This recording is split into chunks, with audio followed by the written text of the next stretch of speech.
قربانی کے فضائل اور احکام کے حوالے سے گفتگو ہوگی۔ دعا ہے اللہ رب العزت ہماری اس جمعۃ المبارک کی حاضری کو اپنی بارگاہ صمدیت میں قبول فرمائے۔ نبی کریم علیہ الصلاۃ والسلام نے ارشاد فرمایا، ترمذی شریف کی حدیث ہے، سرکار علیہ الصلاۃ والسلام نے فرمایا کہ قربانی کرنے والے کے لیے اجر اور ثواب، سرکار کے اس فرمان سے ہم اس کا اندازہ لگا سکتے ہیں۔ فرمایا کہ قربانی کرنے والے کے لیے قربانی کے ہر بال کے بدلے میں ایک نیکی ہے۔ قربانی کا جو جانور ہے اس کے کتنے بال ہوتے ہیں؟ ہمارے سر پہ بال ہیں، ہم نے کبھی گنتی نہیں کی ہے، اس لیے کہ یہ دشوار ہے، گنے نہیں جاتے، صرف سر پر ہے۔ جانور کے تو سارے جسم پر بال ہوتے ہیں۔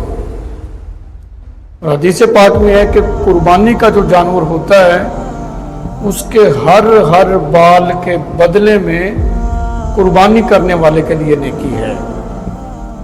کتنا اجر اور ثواب قربانی کے اندر رکھا گیا ہے۔ قربانی ہم کر رہے ہیں اور اس کے بالوں کی تعداد کے برابر جو ہے وہ نیکیاں عطا کی جا رہی ہیں۔ ترمذی شریف میں یہ حدیث پاک، مطلب اس کا یہ ہے کہ بالوں کو گنا نہیں جاتا، دشوار ہے، کوئی گنتا ہی کوئی نہیں۔ بھی قربانی کرنے کا اتنا اجر اور ثواب ہے جو یوں سمجھ لو کہ یہ تعداد سے ہی باہر ہے، انسانی وسعت کی تعداد سے یہ باہر ہے۔ اتنا اجر اللہ تعالیٰ جو ہے وہ قربانی پر عطا فرما دیتا ہے۔ دوسری حدیث پاک قربانی کے اجر و ثواب اور فضائل کے حوالے سے فرمایا کہ جو شخص طالب ثواب ہو کر ثواب کی غرض سے، نمود و نمائش نہ ہو، ریاکاری نہ ہو، دکھلاوا نہ ہو، ثواب کی غرض سے قربانی کرتا ہے اللہ کی رضا کے لیے، تو وہ قربانی کا جانور جو ہے قربانی کرنے والے کو جہنم میں داخل نہیں ہونے دے گا اور وہ قربانی کا جانور رکاوٹ بن جائے گا۔ یعنی قربانی کی اتنی بڑی فضیلت ہے کہ قربانی کرنے والا اپنے اس جانور کی وجہ سے، قربانی کا جو جانور ہے اس کی وجہ سے جہنم سے محفوظ ہو جائے گا۔ حدیث پاک میں آتا ہے قربانی کا جانور روک بن جائے گا آتش جہنم سے، اس کو جہنم میں داخل نہیں ہونے دیا جائے گا۔ اللہ اکبر۔ تو اس حدیث پاک سے یہ خوب اندازہ لگایا جا سکتا ہے کہ قربانی کا اجر اور ثواب اور اس کی فضیلت کتنی بلند ہے کہ قربانی کا جانور جو ہے وہ قربانی کرنے والے کے لیے اتنا مفید ثابت ہوگا قیامت کے دن کہ اس کو جہنم میں داخل نہیں ہونے دے گا یہ قربانی کا جانور۔ اللہ اکبر۔ تیسری حدیث پاک، نبی کریم علیہ الصلوۃ والسلام نے فرمایا کہ فاطمہ اپنی قربانی کے جانور کے پاس موجود رہو۔ کیوں؟ فرمایا کہ اس کا پہلا قطرہ جب زمین پر آئے گا نا خون کا، اللہ تمہارے سارے گناہوں کو معاف فرما دے گا۔ یعنی پتہ یہ چلا کہ قربانی کا جانور جب ذبح ہوتا ہے اللہ کی رضا کے لیے، قربانی کے مخصوص ایام میں اس کا پہلا قطرہ جب زمین پر آتا ہے، قربانی کرنے والے کے تمام گناہوں کو اللہ تعالیٰ معاف فرما دیتا ہے۔ اب دیکھیں قربانی کی فضیلت کا اندازہ لگائیں۔ جو قربانی جو ہے یہ جہنم سے بچاتی ہے۔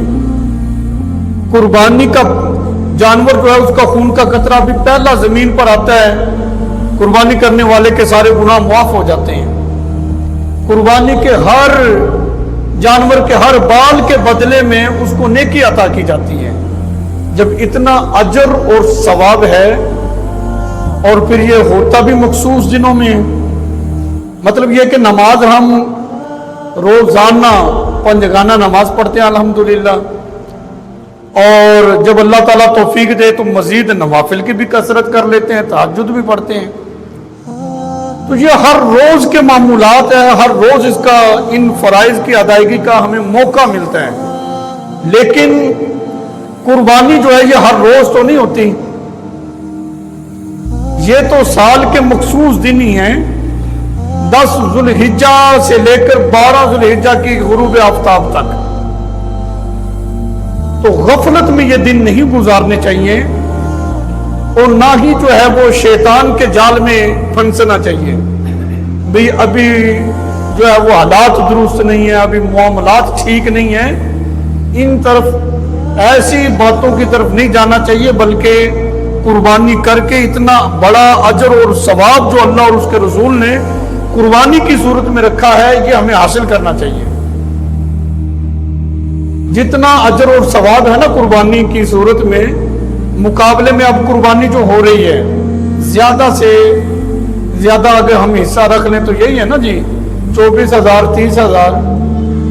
اگر 24,000 میں ہماری قربانی ہو اور بدلے میں ہمیں اتنی نیکیاں ملیں جہنم سے کہ سے اپنا جو ہے وہ آزادی ملے اور گناہوں کی بخشش کا ثمرہ ملے اس قربانی کی وجہ سے، اور پل صراط پر یہ ہماری سواری بنے، پل صراط کا سفر ہمارے لیے اس قربانی کی وجہ سے آسان ہو جائے، تو میں یہ سمجھتا ہوں پھر یہ معمولی سی رقم کوئی اوقات نہیں رکھتی کہ ہمیں قیامت کے دن اللہ تعالیٰ اتنا اجر عطا فرمائے گا اس قربانی کی وجہ سے۔